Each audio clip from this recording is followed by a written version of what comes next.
what we eat now in our 20s, 30s, and beyond could help prevent dementia decades later. So any favorite brain foods of the moment? Give us your top 3 favorite brain foods of right now.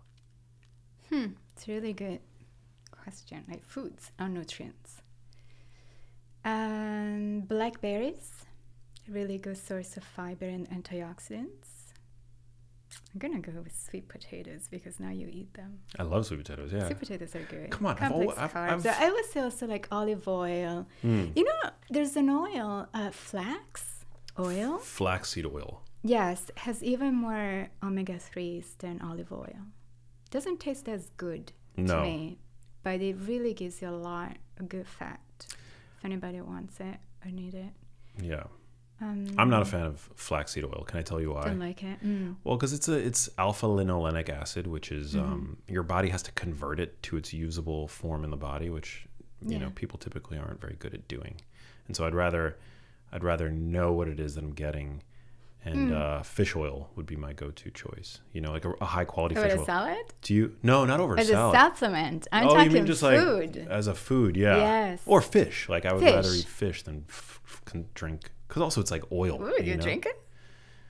I would. Some people drink oil, like straight from a bottle. I would say, whoa. No, I would rather. I'm Italian, and even that is oh my God. I'd rather, no, I'm going to eat the fish. Yes. And as an oil, I'm probably going to use extra virgin olive oil. Yeah. You know? Classic. Because also the other thing about these, like, about flaxseed oil in particular is that omega-3s are actually more prone to oxidation than omega-6 fats. They have, I'm forgetting now, but it's about the double bonds and like hashtag chemistry. There's something, there are more double bonds in the omega-3 fatty acid. And so if you don't know how the flaxseed oil, which is very high in omega-3 fats, plant-based omega-3 fats, but omega-3 fats nonetheless, if you don't know how that bottle's been stored prior to it ending up in your kitchen, it could have been sitting in a truck, like in heat, you just have no idea. And those oils are very damage prone. That is true. I got mine in glass bottles from Whole Foods. So I trust that they know what they're doing, but who knows? No, you're right. Yeah. Who knows? If they're rancid. You don't want that. That is a problem. No, you don't want that for sure. You know, my uncle has Probably a bunch of olive oils, has a bunch of olive trees, and he makes olive oil, and it tastes so different than anything I can get here. Whoa. Yes.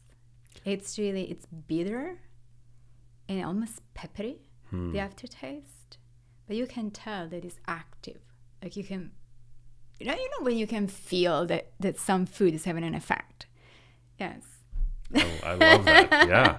I feel that way with extra. With some foods, right? Yeah. Yeah. Extra virgin olive oil for sure. The good one. Yes. And it's kind of in your ancestral diet or cuisine is like rich in extra virgin olive oil. Oh, for sure. Yeah. Yes. I never even tried another kind of oil until I got here in New York. And you got all these like fake, like ultra processed. I don't buy them, but yes, they're everywhere. Everywhere. Yeah, soybean oil. Yeah. Never even heard about it until I moved to. There you go. I know. Yes. That's one of the weird things about the continual promotion of these fats as healthful fats. Canola. Is that like you don't even have to make any health claims around them. They're not part of the traditional Mediterranean dietary pattern. True. Like that right there says something, right? Yes. Well, the coconut oil. True. Coconut oil is great. And that's from Thailand, right? Or wherever, the tropics. Pacific Islands. Yeah. Man, well, this was so fun. I feel like we covered a lot of ground. Can I tell you one more thing? Yeah, absolutely. Is there time for one more thing? Absolutely, yeah. So I want to tell you this because I know you'll appreciate it. So there's, I have a theory about menopause that really looks a little bit more at the positive of why we go through it. Ooh. Yeah, okay?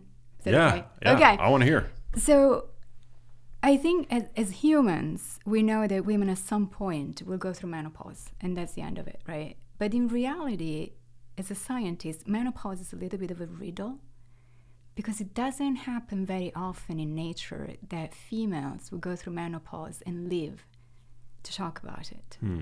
There's only 4 animal species that go through menopause and outlive it. Yes, so it's whales. Whales. Yes, killer whales, narwhals, another kind of whale I can't remember the name of, some elephants, Asian elephants, one type of giraffe, and a bug, the Japanese aphid. Aphid, I think. Maybe? And women. So there's something special about human menopause that I think deserves consideration, and there's a lot of evolutionary theories explaining why it makes sense for women to remain alive but not be reproductive forever. And I think it's just obvious, right? That the older you are, the chances you have with dying of childbirth, and then talking ancestors when modern medicine wasn't quite there. So it made more sense for women to remain productive without being reproductive, so that then you can help your own daughters and sons to have more kids, and you're still passing on your genes to the next generations. Now, what does that mean from a brain perspective? You're supposed to die, according to Darwin Right. and evolutionary theories. But in reality, there's something neurological that happens to your brain that I find fascinating. I'll keep it very short. But men and women go through neuroendocrine transitions in life. They start at puberty and end with menopause in women and andropause for men later on. For women, we have 3 Ps: puberty, pregnancy, every time you're pregnant, and perimenopause.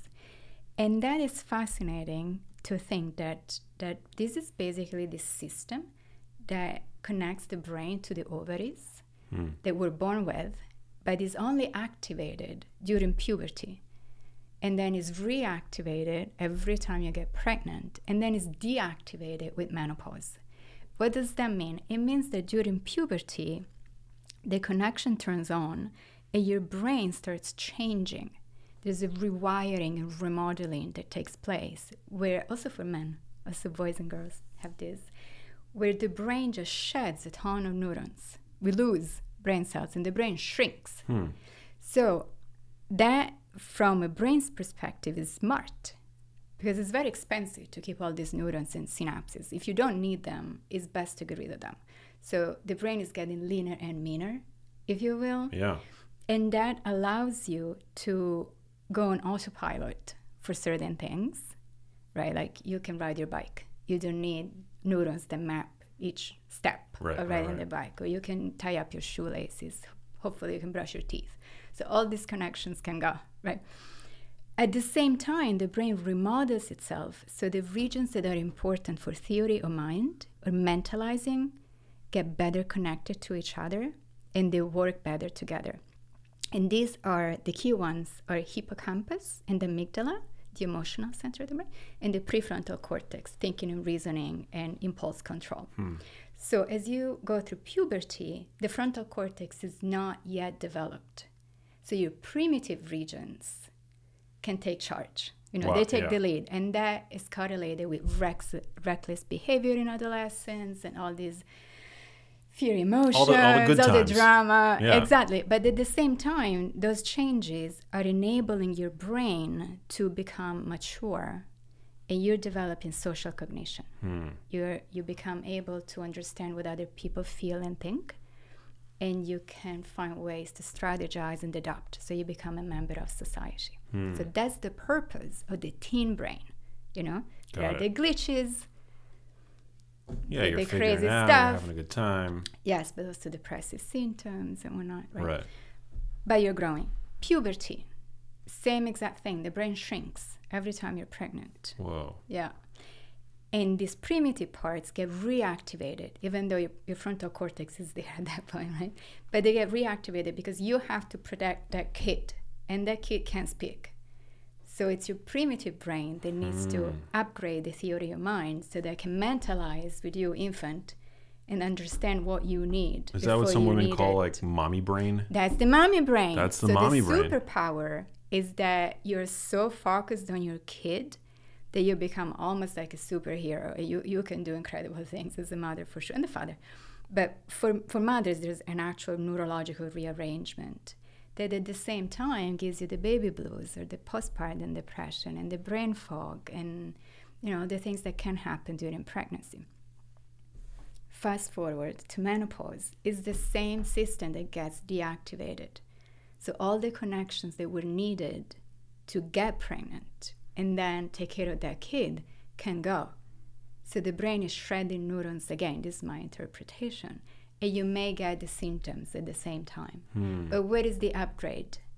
The upgrade is that menopause seems to be neurologically predisposing women to the next phase of your life when you're going to be taking care of others. And so women who are postmenopausal have measurably greater empathy than any other individual of any age, which I find beautiful.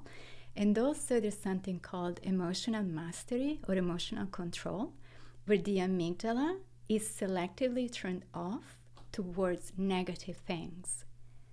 Whoa. So you're still responding happily, emotionally, to positive things that happen, good things that happen to you, but your ability to ignore upsetting stuff is actually increased. So you have this emotional mastery that many women report after menopause. They call it giving fewer F's. Yeah. But neurologically is called emotional regulation. Whoa. Yes, it is upregulated or is increased. Goals. After menopause. I think it's really nice. And also happiness or contentment, which I really want to say is not all gloom and doom. There's usually a rebound in life contentment and happiness after menopause, to the point that a lot of women who are postmenopausal report being significantly happier than they themselves were before menopause. In part, maybe because of this neurological calm. So I don't know. This is new research, and we need more of that for sure. But I thought it was so fascinating. It is, yeah. It's super empowering and yeah, just a wonderful way to think about this thing that tends to be shrouded with like stigma, doom and gloom. Yes, ageism, sexism. Ageism, all those things. Yeah. All this stuff. Man, where can people pick up your book, and who'd you write this book for? Hey, if you liked that video, you need to check out this one here, and I'll see you there.